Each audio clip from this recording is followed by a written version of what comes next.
I was in the Army National Guard for 21 years and served 2 different deployments during that 21 years. Was with a couple different units during that time.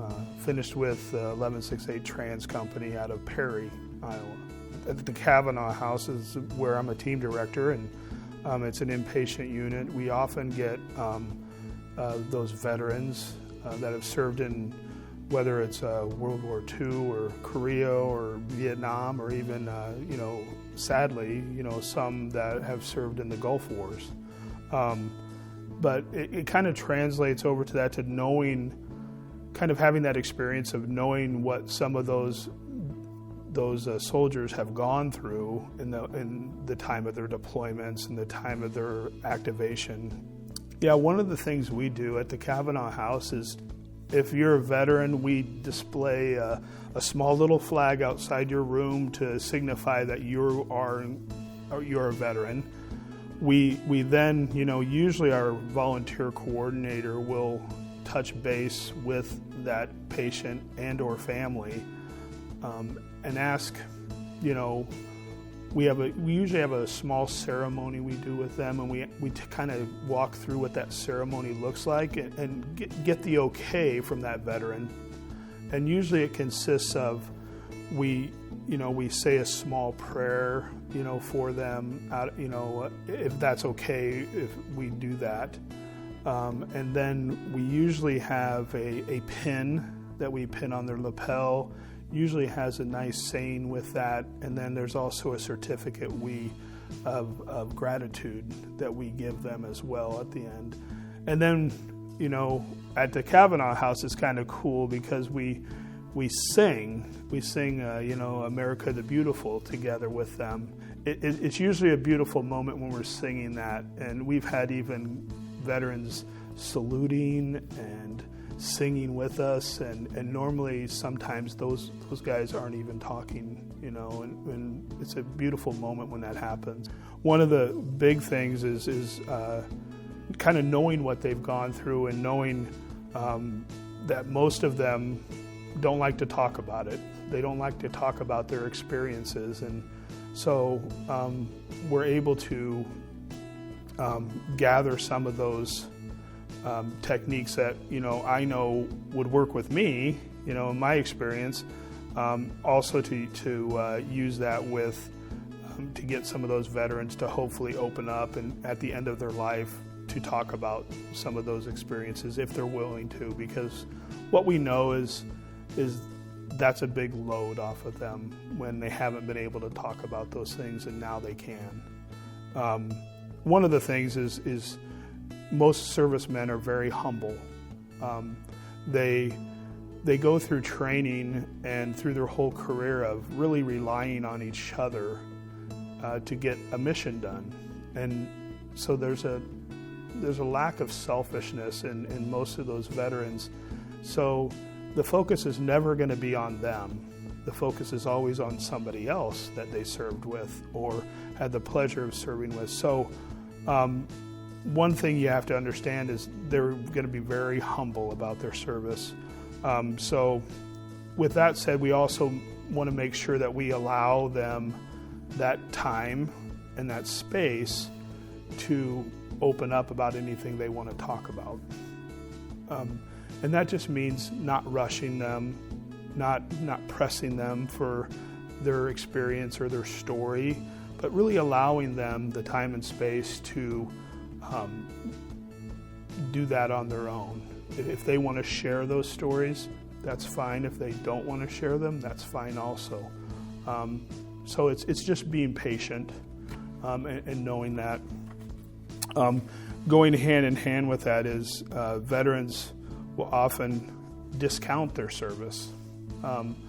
And you usually see that in a lot of guys that have quote unquote not served in a combat area or been what we consider the warrior, the war fighter. If they were in a support role of any kind, they usually will discount their service as being meaningful. And that's not true.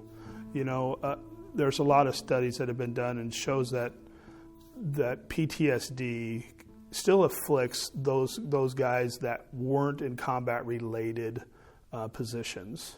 Sometimes these veterans are holding on to their story, and there's a lot of what we call existential suffering that's going on with them because they've held on to those stories for so long.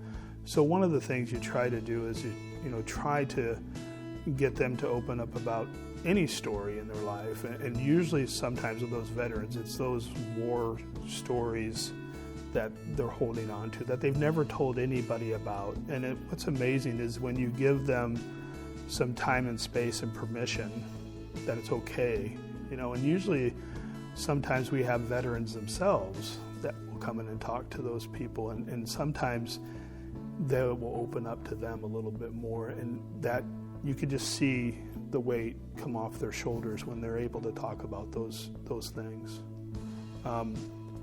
Many of them have survivor's guilt, and it could be 40, 50, 60 years later that they're having this survivor's guilt that I think most surviving veterans have. And so just to be able to get in touch with that and them to almost admit that they have that survivor's guilt is a huge weight off their shoulders. What's important is that when I go in to see a veteran there, I make sure that I know their branch. What branch did they serve in?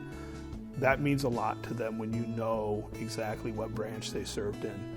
If you have to ask them, it kind of puts up a barrier a little bit. And also to because that's important. And most people may not think this sounds crazy, but that when you go and talk to a Marine, if you call them a soldier, that's incorrect. They're a Marine, and they want to be known as a Marine. If you call them a soldier, that's the designation for somebody that's in the Army, is a soldier. So I know that sounds trivial, but to them and the service that they did with they raised their right hand to defend this country with their life, that means a lot to them to have that designation. So, same with any branch of service, they served with dignity, so they want that designation. And the number one thing is never ask a veteran if they ever shot somebody or killed somebody in combat. I know that sounds like a no-duh moment, but there are a lot of people not knowing what else to ask somebody, they ask you that, and that's a very private thing and personal thing for any veteran, especially a combat veteran, to open up about, and most of them won't respond to that. So try to stay away from that, unless that veteran opens up about it. That's one of those questions you just don't ask. As far as organizations go, this organization, of all of the organizations I've been in as a nurse and as a leader, this organization supports veterans like no other organization I've been a part of. And you can say you do, but let me tell you, we do. I mean, we really go every step to really support our veterans. And let me tell you, veterans can tell whether you really mean it or you don't. And I have yet to be with a veteran who wasn't appreciative of what we've been doing, because I think it comes from the heart. It comes from our drive to continue to support our veterans in whatever way we can. It's pretty special at every step, the way we do this, and we keep thinking of more and more ways that we can help support veterans.